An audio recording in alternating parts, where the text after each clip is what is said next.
여러분 오늘 설교 제목 한번 큰 목소리로 읽어보겠습니다. 시작. 내 마음 왕좌에 하나님을 모셔요. 자, 여러분 우리가 계속해서 사무엘상 하의 말씀을 보고 있어요. 오늘은 사무엘상을 지나서 사무엘하 이야기. 하나님을 경외하고 심판을 하나님께 맡기고 선으로 악을 이겼던 이 다윗은 결국 이스라엘의 두 번째 왕이 되었습니다. 여러분, 왕이 되면은 가장 먼저 무엇을 하고 싶을까요?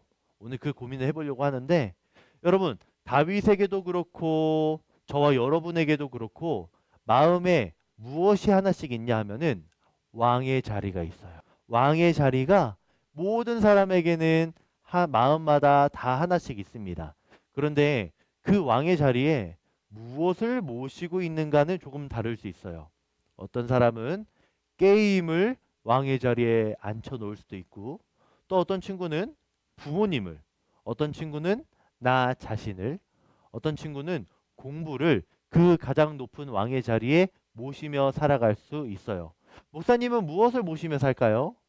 하나님, 그러면 너무 좋겠는데 가끔 사랑하는 내 아내를 내 왕의 자리에 모실 때도 있고, 아니면 내 미래를 내 왕의 자리에 모실 때도 있고, 내 사랑하는 아들들을 내 자리에 모실 때도 있습니다. 여러분은 어때요? 여러분이 지금 가장 많이 생각하고 가장 많이 중요하게 생각하는 건 뭐예요? 그게 여러분의 왕의 자리에 있는 걸지도 모르겠어요.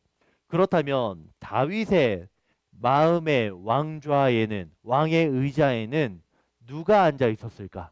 다윗 자신? 누가 앉아 있었을까? 한번 생각해 보려고 해요. 그것을 알 수 있는 힌트가 나오게 되는데, 여러분 무엇입니까? 언약궤, 법궤, 율법궤 다 괜찮습니다. 우리는 오늘 이 언약궤라고 표현을 할 거예요. 언약궤가 우리에게 있어서 오늘 중요한 힌트를 주는 것 같아요. 여러분, 다윗이 왕이 되고 난 이후에 가장 먼저 고민했던 것은 바로 이 언약궤가 되겠습니다. 그래서 우리는 이 언약궤를 통해서 생각해 볼 수 있어요. 언약궤는 우리에게 무엇을 보여줄까? 다윗이 왕이 되고 나서 가장 먼저 고민했던 이 언약궤, 그것을 통해서 우리는 무엇을 알 수 있을까요? 하나씩 생각해 보도록 할게요. 첫 번째, 언약궤는 무엇을 보여주냐 하면 바로 하나님이 우리와 내모하신다는 것을 보여줍니다. 하나님이 우리와 뭐라고요, 우리 친구들? 함께 하신다는 것을 보여줍니다. 언약궤는요, 하나님이 우리와 함께 하신다는 것을 보여줍니다. 사울의 뒤를 이어서 다윗이 왕이 되었잖아요. 왕이 되고 나서 가장 먼저 하고 싶었던 것은 무엇이었을까요? 바로 언약궤를 예루살렘으로 모시고 오는 걸 가장 먼저 하고 싶었습니다. 여러분, 언약궤라는 건 무엇을 상징하는 걸까요? 언약궤는 하나님이 함께 하시는 표시가 되겠습니다. 언약궤가 처음 만들어진 건 옛날 더 과거로 돌아가서 누구 때였을까? 우와, 모세 때였습니다. 하나님이 시내산에서 모세와 만나시면서 언약궤를 만들으라고 하셨는데요. 그러면서 하셨던 말씀이 출애굽기 25장 22절의 말씀, 거기서 언약궤에서 내가 너와 만나고. 언약궤는요, 언약궤를 모시는 그 장소는 바로 하나님이 이스라엘과 함께 하신다는 것을 보여주는 표시, 상징이 되겠습니다. 그리고 그 언약궤를 예루살렘으로 다윗이 모시고 왔다는 건 하나님이 우리와 함께 하길 바란다는 것이고요. 그리고 더 중요한 것, 왕이 되어서 가장 먼저 했던 첫 번째 일이 바로 언약궤를 예루살렘에 모시고 온 거라면 그것은 무엇을 의미하느냐? 이스라엘의 진짜 왕은 누구시라는 것? 하나님이시라는 걸 다윗이 백성들 앞에서, 그리고 자기 자신 앞에서 보여주고 있는 거예요. 내가 지금 왕이 되어서 시작하고 있지만 여러분 잊지 맙시다. 우리의 진짜 왕은 바로 하나님이십니다. 라고 하는 걸 언약궤를 예루살렘으로 모시고 오는 걸 통해서 보여주는 겁니다. 여러분, 우리도 하나님이 함께 하시기를 원하고 계십니다. 그 말은 우리의 마음 왕자에 누구를 모셔야 한다고요? 하나님을 모셔야 한다는 겁니다. 그리고 그 하나님이 우리와 함께 하시기 위해서 예수님으로 찾아오셨습니다. 마태복음 1장 23절의 말씀 또 읽어볼게요. 시작. 보라, 처녀가 잉태하여 아들을 낳을 것이요 그의 이름은 임마누엘이라 하리라 하셨으니 이를 번역한즉 하나님이 우리와 함께 계시다 함이라. 여러분, 우리가 우리 마음 왕좌에 하나님을 모시기 위해서 어떻게 해야 될까요? 우리 모두 목사님이랑 짝지어가지고 언약궤 하나씩 들고 와야 되겠죠? 언약궤 어디 있습니까? 금덩어리 어디 있어요? 여러분, 우리가 어떻게 하나님을 모실 수 있을까? 이 땅에 우리와 함께 하시는 예수님을 우리 마음 왕좌에 모셔야겠습니다. 예수님을 모시는 것이 우리가 다윗처럼 하나님을 모시는 것이 되겠습니다. 우리가 예수님을 우리 마음속 왕좌에 모시려고 할 때 하나님이 우리와 함께 하신다는 것, 여러분 그것을 먼저 첫 번째로 기억하기를 바라요. 언약궤는 하나님이 우리와 함께 하신다는 상징이고 우리가 하나님과 늘 함께 있어야 한다는 우리에게 보여주는 교훈이 되겠습니다. 두 번째 이야기 볼게요. 언약궤가 우리에게 보여주는 것, 하나님 네모가 중요하다는 걸 우리에게 보여줍니다. 무엇이요? 하나님, 여러분 말씀 같아요? 정답입니다. 하나님 말씀이 중요하다는 걸 이 언약궤 사건을 통해서 우리가 알 수 있습니다.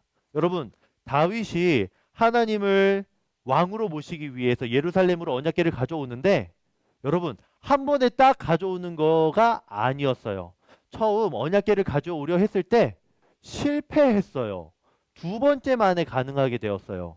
왜 그런지 생각해 볼게요. 하나님께서 언약궤를 들고 이동을 할 때 누구에게 그것을 맡겼느냐? 바로 민수기 4장 15절에 말씀이 나오는데요. 한번 읽어볼게요. 시작. 레위 자손 고핫 자손이 성소의 모든 거룩한 물건을 매되. 언약궤를 움직일 수 있는 사람은 정해져 있었어요. 누구 사람?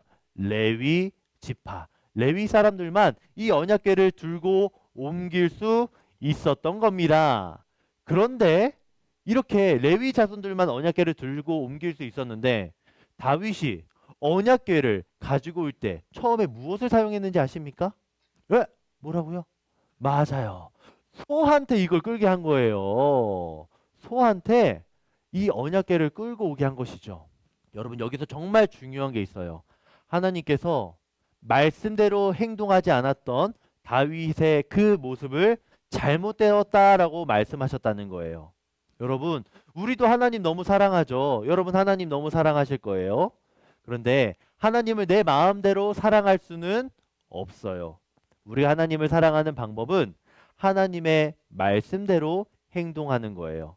여러분, 하나님께서 하나님의 말씀대로 우리가 행동할 때 우리와 늘 함께 하시고 우리의 하나님 왕이 되어 주신다는 걸 여러분이 기억해야 됩니다. 사무엘상 15장 22절의 말씀 읽어볼게요. 시작. 순종이 제사보다 낫고 듣는 것이 순양의 기름보다 나으니. 이 말씀 예전에 사울왕 이야기 때 배웠었죠. 하나님께서는 우리가 하나님을 사랑하기를 원하시는데 우리 마음대로 사랑하는 것이 아니라 하나님 말씀 잘 듣고 하나님 말씀대로 순종함으로 사랑하기를 원하신답니다. 다윗이 하나님 말씀대로 두 번째 때는 레위 지파에게 이 언약궤를 매게 하고 들어오게 되니까 그때 비로소 하나님께서 예루살렘의 언약궤로 함께 하셨던 것을 여러분이 기억하면 좋겠어요. 여러분도 하나님의 말씀이 중요하다는 것을 꼭 기억하고 말씀에 순종함으로써 하나님을 우리와 함께 모실 수 있는 여러분이 되기를 진심으로 바랍니다. 예수님은 여러분이 말씀에 순종하며 말씀을 지키며 살아갈 때 함께 하신다는 것을 기억하기를 바라요. 마지막 세 번째 이야기하고 마칠게요. 하나님과 함께라면 이거 하다는 것을 여러분이 꼭 기억하기를 바랍니다. 언약궤를 가지고 올 때 다윗의 감정, 좋았어. 거의 비슷해요. 하나님과 함께라면 여러분 이거 꼭 기억하세요. 우리가 하나님과 함께라면 기쁘다는 것을 마지막으로 기억하기를 바랍니다. 몇 번의 시도 끝에 다윗이 언약궤를 예루살렘에 모시고 오게 됩니다. 그때 다윗의 기분이 어땠다고요? 기뻤대요. 기뻐서 어떻게 행동했대요? 춤을 췄대요.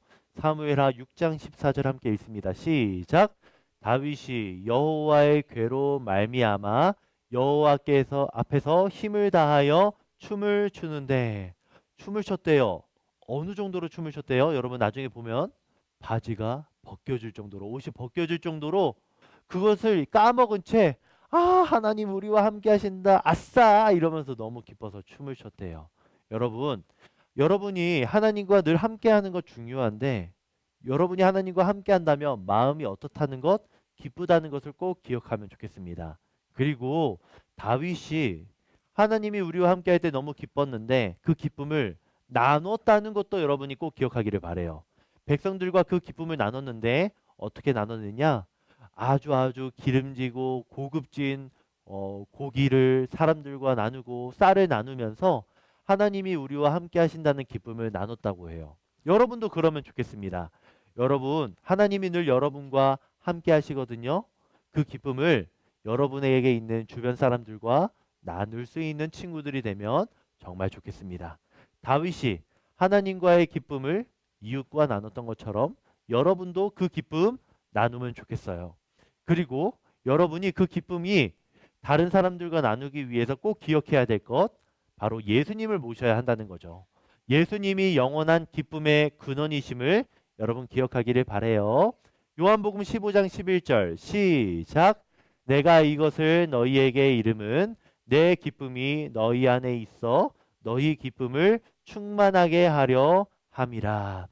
여러분 근원이라는 단어가 조금 어려울 수 있는데 근원은 가장 시작을 말하는 거예요. 뿌리를 말하는 건데요. 예수님이 우리와 함께 할 때 우리 마음속의 기쁨이 멈추지 않는데요. 사라지지 않는데요. 여러분 그것을 기억하면서 여러분 마음속에 예수님을 모시기를 바랍니다.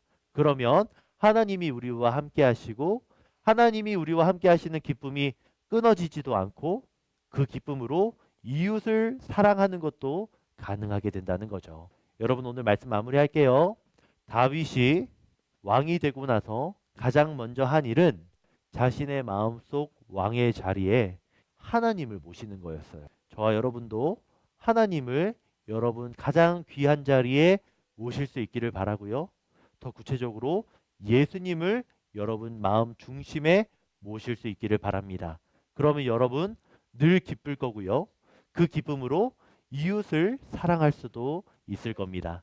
늘 하나님을 여러분 마음 중심에 모시며 살아가는 우리 친구들이 되기를 주님의 이름으로 진심으로 바랍니다. 아멘.